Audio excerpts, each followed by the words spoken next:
Um, each of us needs to find our own meaning behind success. But one of the things that I really have come to understand through studying it and working with it with Reiki is that it's an actual energy that we can receive.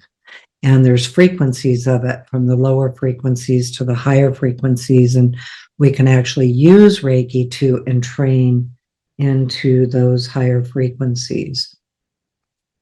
So Robyn and I have been talking about all the, places where success consciousness is relevant in every aspect of our life, and the discovery of what that means.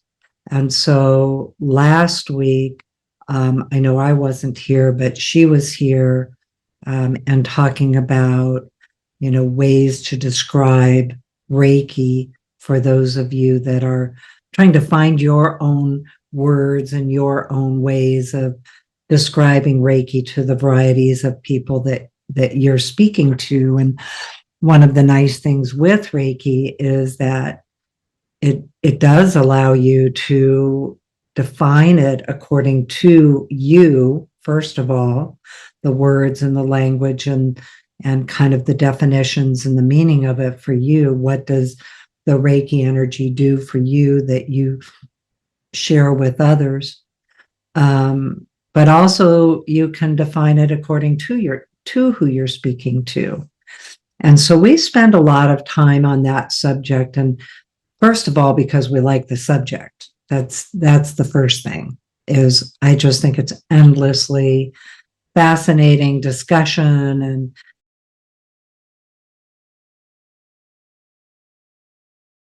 somehow I muted myself. Personal exploration and all the different meanings for each of us individually. And then also, we were talking about this week, and Robyn, I see you're back, so I'll go ahead and share it, or have you go ahead and join in my words. You can tell I've been in 2 sessions already. So anyway, today what we wanted to talk about is even how you can talk to people about, like, why would they take a Reiki 1 and 2 class? How does that make a difference for them? How does it solve what they need? How does it help them in their daily life? What difference does it make? And some of the definitions for that. And so these are things that we're working on and we're very aware of. Number one, because a lot of times people send emails about kind of these types of discussions and things around, and in the Reiki classes and stuff, it's often one of the topics of conversation. Well, how do I explain it to people that have no understanding of energy and life force energy and universal energy and spiritual energy and energy medicines and all of those things? And why does it benefit them to take a Reiki 1 and 2 class? And on a personal level, all the way to perhaps a professional level. So for some of you, that is going to the discussion is going to be from just an everyday discussion you have with family members or with yourself, kind of trying to understand the nature of the energy, all the way to how does a Reiki 1 and 2 person or a class help a person that, say, has chronic health problems or have chronic stress or chronic anxiety or different things going on a spiritual level, or how does it help them heal trauma? How does it help them arrive at a level of balance in their life? How does it help them with decision making, with clarity of mind, things like that? That people, not everybody is taking a Reiki class to use it for a business not for a business. I would say the vast majority of people take a Reiki 1 and 2 class for personal reasons. So, anyway, Robyn, I know you had already thought a lot about this, so I want to stop talking. And I just see all the happy birthdays in here. Thank you, everyone. It's coming up this Saturday. I'm actually going to go see my brothers in Morro Bay, California. So I'm looking forward to that too. So thank you. I will be 67. Crazy. So weird. Wow. Trying to catch up to me? Yeah, I know. I mean, I remember people always saying that, like, I don't feel like I'm that old, but some days I do. So if I'm just transparent, like, yeah, there's the days when it's like, yeah, I'm feeling a little bit 67-ish today. So anyway, Robyn, I'm going to go ahead and probably people in here that is saying, you're just a pup. Yeah, my in-laws who are 96 and 92, it's like, I'm still the kids. Well, just like you guys, I call Robyn and Nick, our son, the kids, and they're 44 and 40. So speaking of which, Robyn has her 40th birthday this year. Yeah, so your birthday is the 16th. So for those of you that want to know. Yeah. I also, I wanted to just kind of follow up with last week we had talked about, like you said, the elevator pitches for Reiki. I did say that I would post those in the description of YouTube and the podcast. And actually what I ended up doing was just creating a very basic, I did it quickly. So it's a very basic document that has the few that I actually read here in our group here, and then on the podcast or on YouTube. So just in case you missed that, how you can find it is you go to reikilifestyle.com, and if you go to the Reiki Library tab, you can go to the free downloads, which many of you know that this is here. And then I went ahead and just added a document that says elevator pitches, and you can go there. Hopefully it works correctly. And you can actually download that so that you can read it. Let me see if I can get it a little bigger. I know it's going to be kind of small on your computers. So you can see here, I did a very short one. There were a few that were in the chat that were good as well last week. And then we have the general one, and I read this one and then adapted for medical or scientific perspectives. So you can see those there. So you can go and download those if you're interested in having them for yourself. And of course, adapt them, make them your own. We talked a lot about that last week, so I don't need to go into it, but I just wanted to share that where you can find that. So it's at Reiki Lifestyles for those of you that are just listening, reikilifestyle.com. Go to the Reiki Library tab and to the free downloads, and you'll find it there. And the links are in the description of last week's episode or video if you're watching it on YouTube. Okay, so as Colleen said, kind of on the back of this is about talking about what a Reiki 1 and 2 class is for people. And one of the things that I know can be a little confusing is for people that are just kind of starting out are the different levels. What is Reiki 1? What is Reiki 2? Also, traditionally, they are called Reiki 1 is called Shoden. Reiki 2 is Okuden. And so you can see that a lot in different lineages, that different lineages may call them those names. And they may say Reiki level 1 as Shoden, Reiki level 2 as Okuden, or they may just call it Shoden or Okuden. So that can be a place to start of like, okay, well, once you enter into this Reiki world, here's kind of the basics. We have different lineages. We have different styles of practice. And so, that's the first thing to know about it when you're kind of looking into potentially taking a class.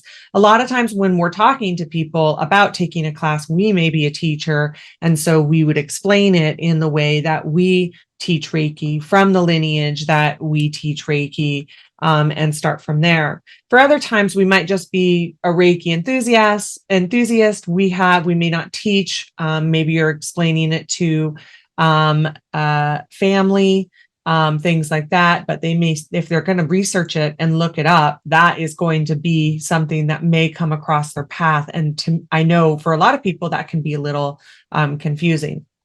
Yes. To somebody that asked in the chat, the master level, it can also be Reiki level 3 or Shinpiden can be another term that might be used in some of the other lineages as well. So just because we had, quite a few questions about that in the chat. So Reiki master is kind of what we call it. We call it Reiki level 1 and 2. We call it Reiki master, Karuna Reiki master. But other lineages are going to potentially call the master level Reiki level 3 or Shinpiden. So just to also clarify that for you. So when it comes to Reiki 1 and 2, you're going to be, go ahead, Colleen. I saw you unmute. Well, I was just going to say that specific topic is really well written. We just did our podcast with Nicholas Pearson, and it's this book. I mean, a lot of the books have it, but I really like this book, Reiki, Foundations of Reiki Ryoho, a manual of Shoden and Okuden. And so it's defined really well in here from that perspective. And we just did our podcast with him. I think it was posted not this week, but the week before. Last week. Yeah, last week. Yeah, this week was the Q&A. But anyway, so you can go back and listen to that. But this book is also on Amazon. Yeah. So thanks, Colleen. And there are different lineages. So just an awareness of when you're explaining to people that is that you don't even need to go into all of that. You just need to kind of maybe clarify there's different lineages. It might be called slightly different things. So just so you know, here is, my lineage. Here is the things that I have learned about. Here is, what you can kind of expect from a Reiki 1 and 2 class. And then go from there as far as how you talk about a Reiki 1 and 2 class, which is going to be something along the lines of, you are going to, for a lot of us, it's going to be like a half day or a full day class for Reiki level 1, and the same thing for Reiki level 2. Sometimes, obviously, those are broken up into different segments where some people teach, a 3-hour course over a couple different days, things like that. So there is that. But from the basic standpoint, that's a pretty common thing, even across all lineages. So, and then in that class, you're going to receive an attunement, which is giving you the ability to channel the Reiki energy. You're going to receive an attunement for Reiki level 1, Reiki level 2. And then there's also going to be tools and techniques in each class, and hand positions. And so all of the things that, that we know about taking a Reiki class. Reiki level 1 is going to be more for self Reiki. And then in Reiki level 2, in, kind of most lineages, you're going to be learning how to send distance Reiki, also the symbols. Now, those are going to vary based on your lineage. And so, but that's just kind of the general idea with it. Now, when it comes to explaining to people why they may want to take a Reiki 1 and 2 class, if you are a practitioner and they're inquiring about it, and let's say they've had a session or maybe a couple sessions with you, there's probably a resonance as with them, with you as well, right? I think the quote is, when the student is ready, the teacher will appear. And so there is a resonance with maybe your style of practice, how you talk about Reiki, even the way you give sessions, their experiences that they have experienced through you. And so there is going to be a different kind of relationship there in how you're explaining it.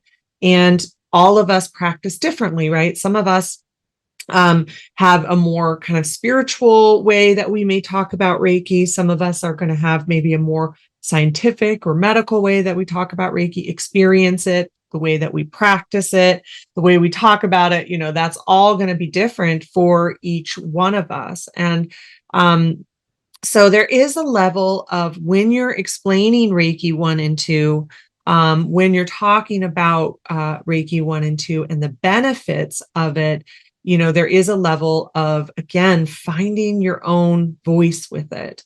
Because if you are talking to somebody who has had experience with you with Reiki, then there is that resonance there. And so you do get to be in this kind of more comfortable space of talking about it in the way that it resonates with you, because there's something within you that also resonates within them.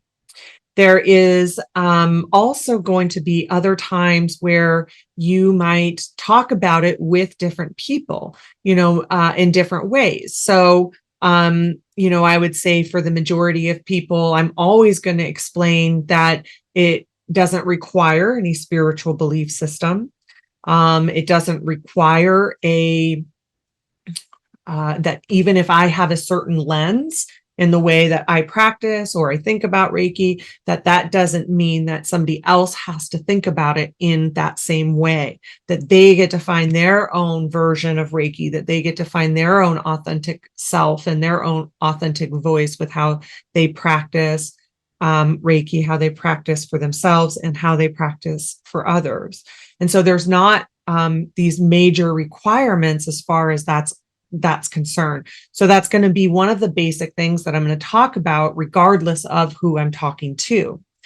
And when it comes to explaining it, you might have different ways to explain it, just like we talked about last week with different groups of people. So for somebody that is maybe coming from a spirituality lens, I'm going to explain it differently, as far as, like, I know for me, Reiki energy is how I explore my spirituality.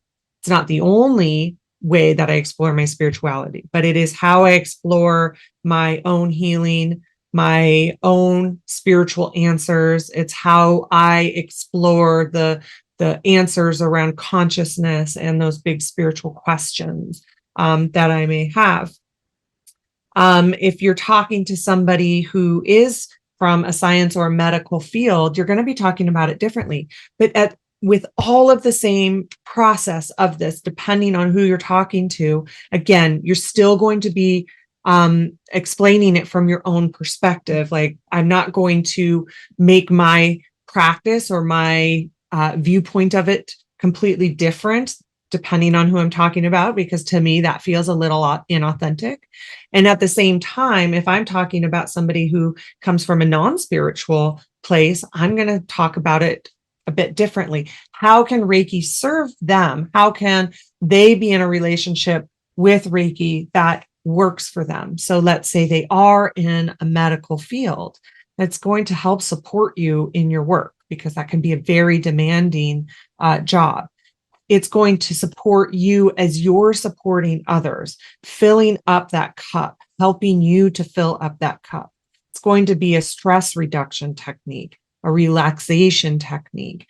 You can run it within you and for you as you are on your shifts, which can be very long and very demanding.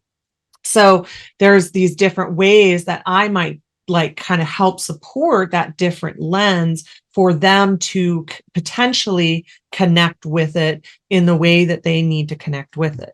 And everything else might come after. Maybe it does shift their perspective. Maybe they do use it to explore what they think of consciousness or the universe or God, or maybe they don't. And that's okay, because it has all of these different facets. And again, it doesn't require any sort of belief system. And that's one of the most beautiful things about it. And again, that's going to be one of the first things that I'm going to say around it. And one of the things that Colleen and I say continuously in all of our stuff is like, if we say words that don't resonate with you, put in your own words, because Reiki is going to talk to you in that way. Reiki is going to support you in those ways as well. So that's going to be who I'm talking to is going to shift in the way that I am going to potentially explain Reiki. And there is always this balance, like, because if I have somebody that is in a medical field, I think that my classes are going to do wonders, because I do consider that within my classes, so that a variety of people can benefit from learning Reiki. However, if there is somebody that is solely, let's say, teaching Reiki to nurses, as just using that kind of medical example that I was talking about, they might resonate more with exactly how they can use it in their job, right? In their work. And that's okay too, like that they might resonate with exactly how to apply it. And it's not to say that I'm going to not cover some of those things. I'm going to do that too. But at the same time, again, when the student is ready, the teacher appears. And that's the other wonderful thing about it, is that there's room for all of us to be able to have our own lens and teach from that place, or explain a Reiki 1 and 2 from that place. Because maybe you're not a teacher or don't even have an interest in that. You just like Reiki energy for yourself, and you just are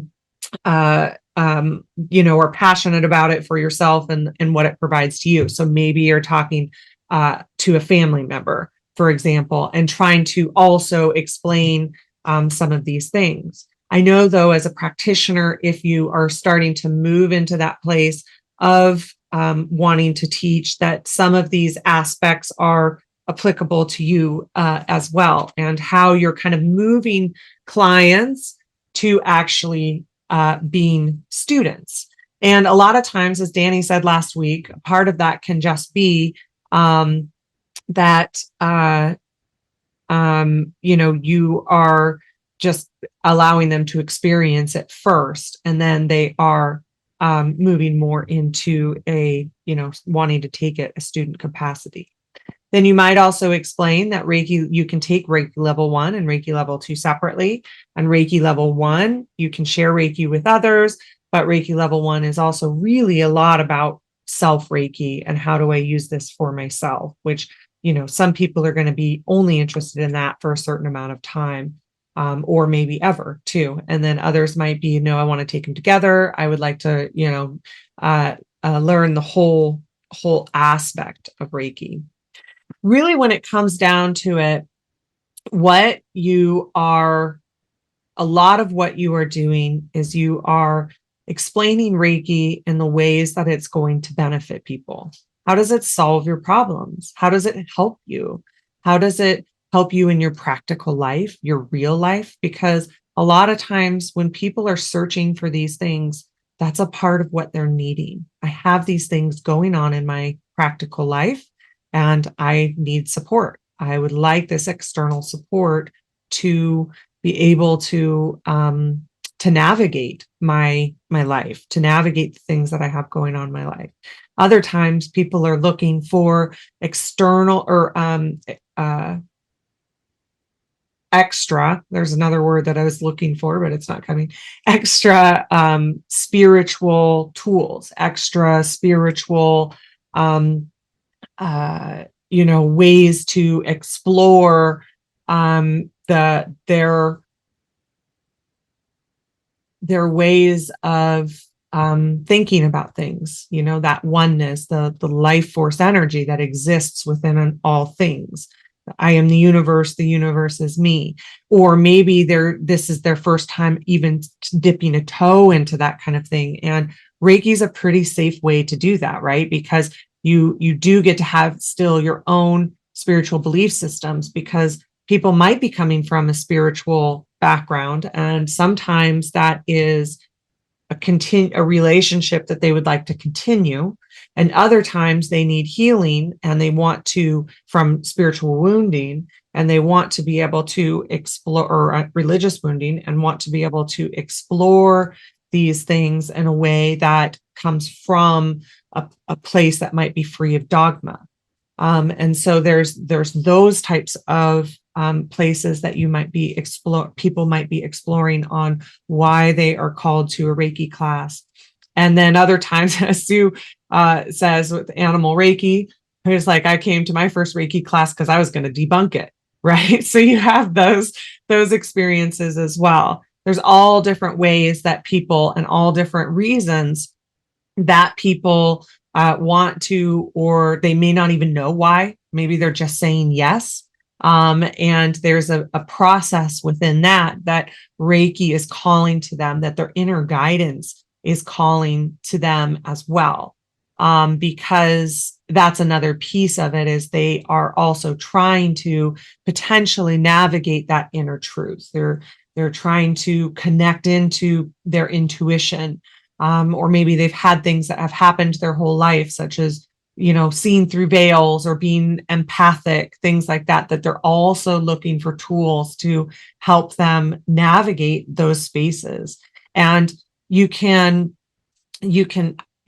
ask these questions. What is there something that's calling to you, that maybe you've heard of Reiki and you might be curious as to, how it can help you in your life or your physical health? Because that's another piece that people might want to come to it for, is they have physical things that they are wanting help with, support with. That might be another reason.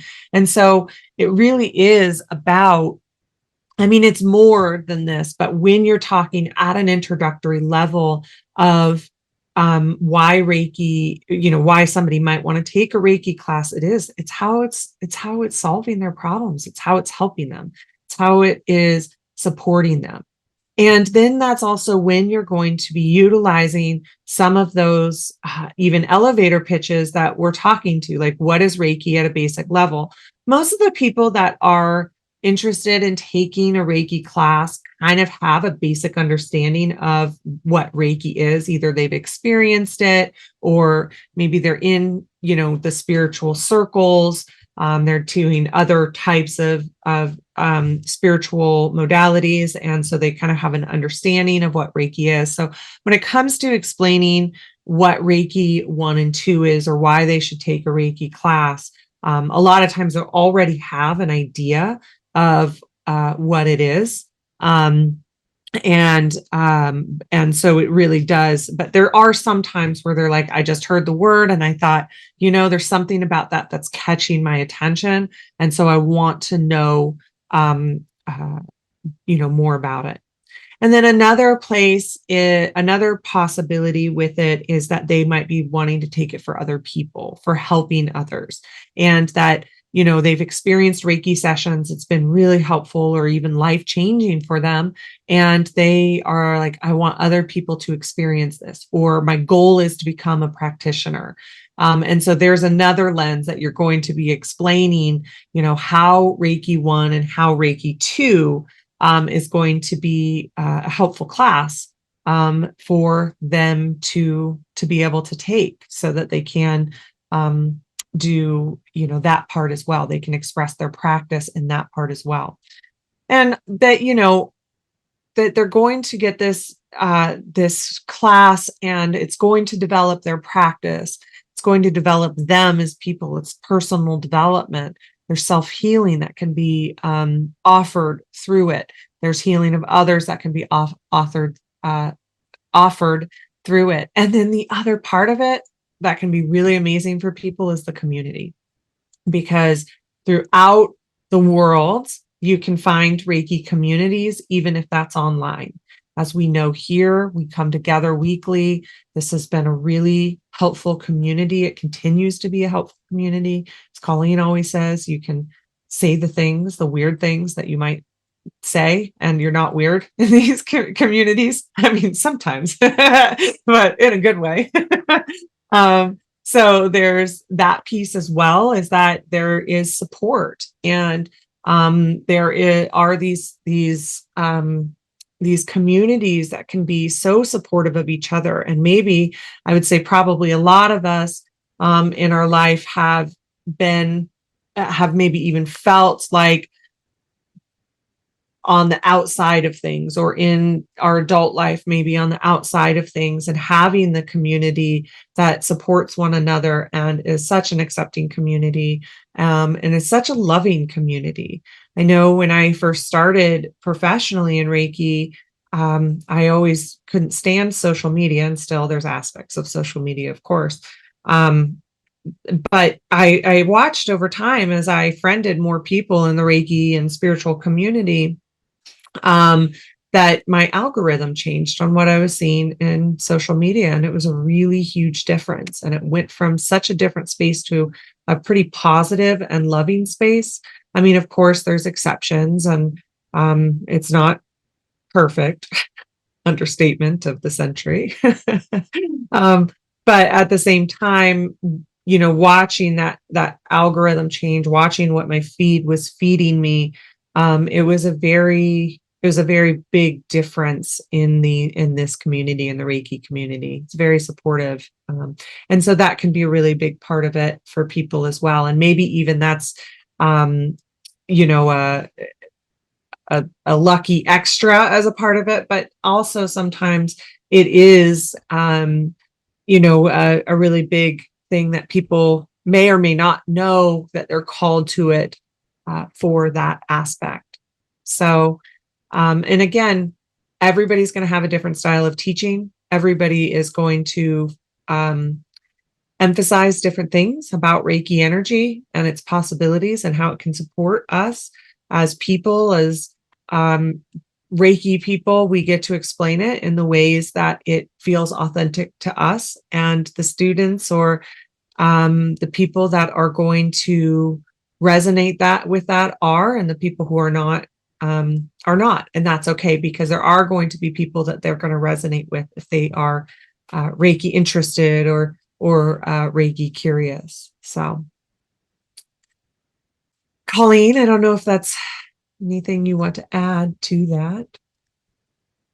Well, I think more than anything, it's such a big topic, and people always ask about this in a class, and how do I define it? And it's difficult to, find one definition for everyone. And it's also difficult to I still, after 25 years, I can still kind of struggle in this area, depending on who I'm talking to, and, what their interests are. And so a lot of it for me, I go to, my own personal experience, but then also it depends on, am I giving an elevator pitch? Am I writing it for my our website? Or does somebody really want to know in depth? Like, there's all the different levels of those definitions. So, on the very easy level is the real understanding of stress reduction, how it helps for stress, anxiety, emotional healing, spiritual healing, trauma healing. Sometimes it's as simple as improved sleep, pain management, increasing your vitality, increasing your energy and your vibrancy, and just enhanced well-being, balance, spiritual growth. Spiritual, for me too, I would say spiritual exploration. That, for me, that was always one of the major interests, is how does this help me get to my inner truth, and how does it help me get to my inner authority, which I have to say I did not know that was one of the things I was looking for when I started all of it. I was just looking for something. But, improved focus and clarity and personal empowerment. And so, people can find ways to navigate through their life with all different methods. There are skills that do these things. There are skill builders that help you with stress. There's medications that help with anxiety. There's lots of different avenues. For me, really what Reiki does and why a person would actually take a class is because it gives them their own personal power to utilize Reiki in their way from their inner truth and their inner perspective. And out of all the years that I've been teaching Reiki and all of the different, from my own seeking, whatever I was seeking, to hearing other people trying to find solutions to the either the challenges or the empowerment they're looking for in their life. What are the tools that they have? What is the how-to? But the biggest difference with Reiki is it's an actual energy.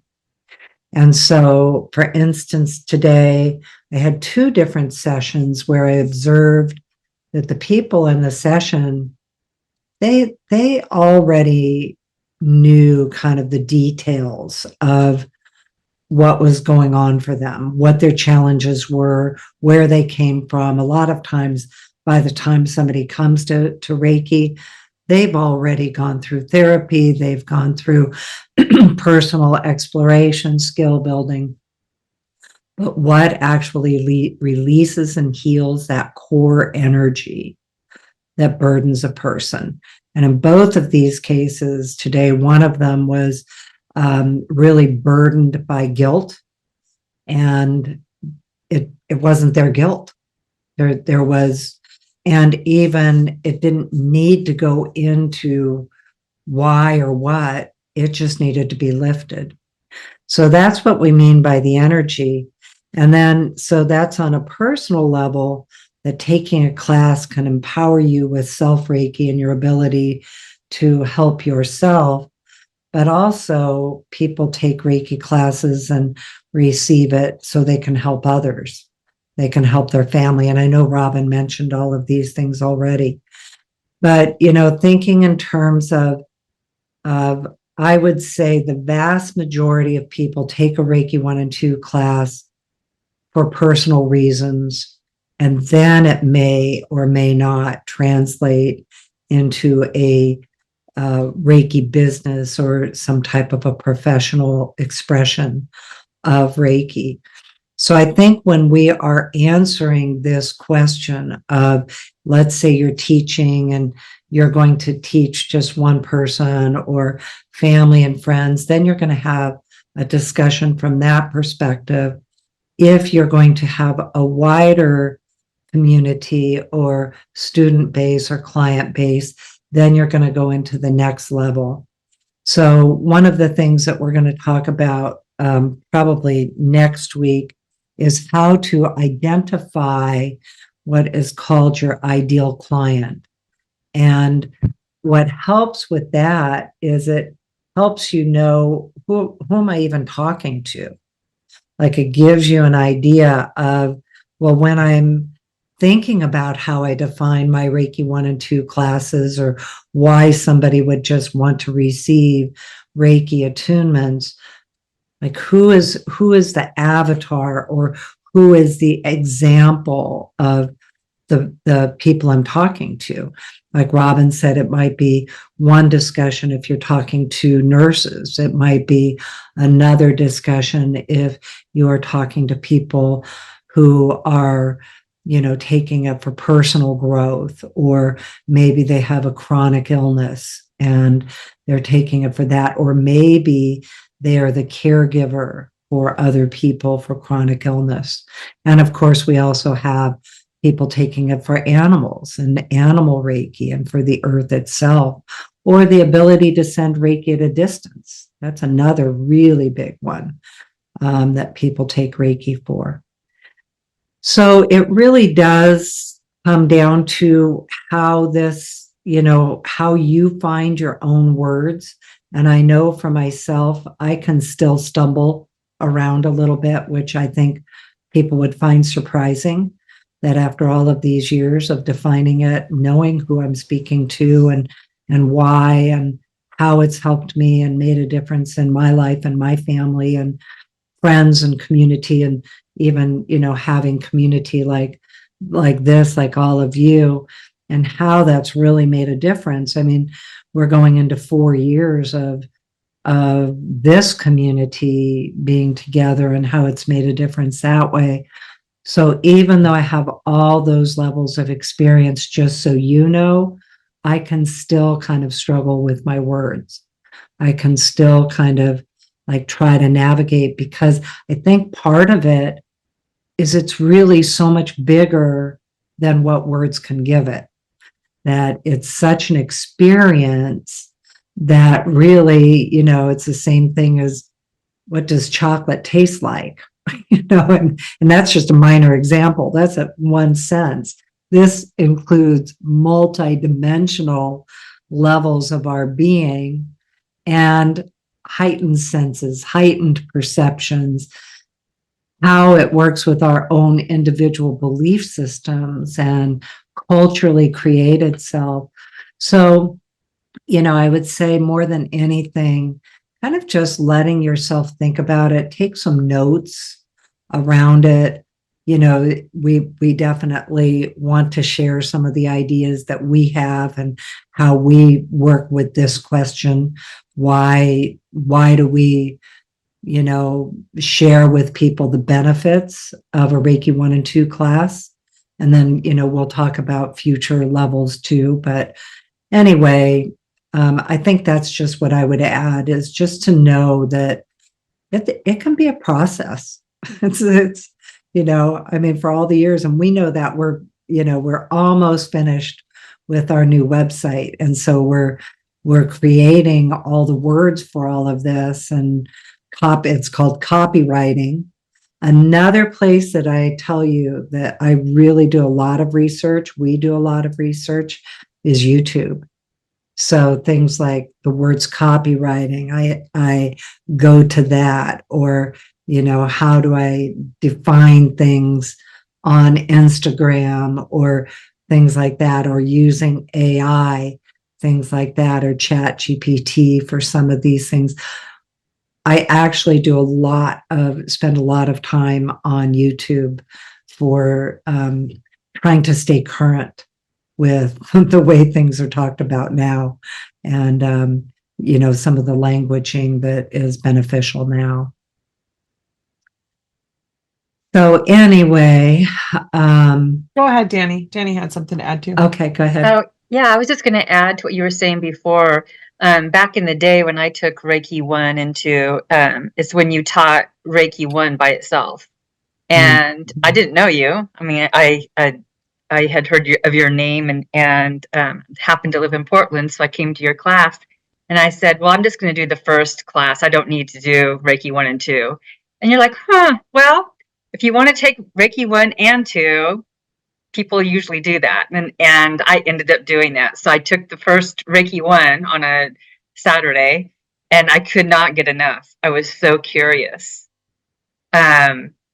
And just the energy, the people. I mean, I came from a construction project management background where it was very engineers and it was either right or wrong. And so when coming to this class, and in that particular class, you had like a scientist in there, like she measured light or energy. And I thought just the people that were in the class was so interesting to me. And so you just never know what's going to, what you're going to, why you want to explore it, like you were saying. Oh boy, true enough. I had no idea I was doing this. I was just like, okay, I'll do that. I mean, Reiki was a little bit different. I had already been in shamanic training and I got it because of my horse, but I definitely did not know it would be so compelling. That's the big piece. It's so compelling.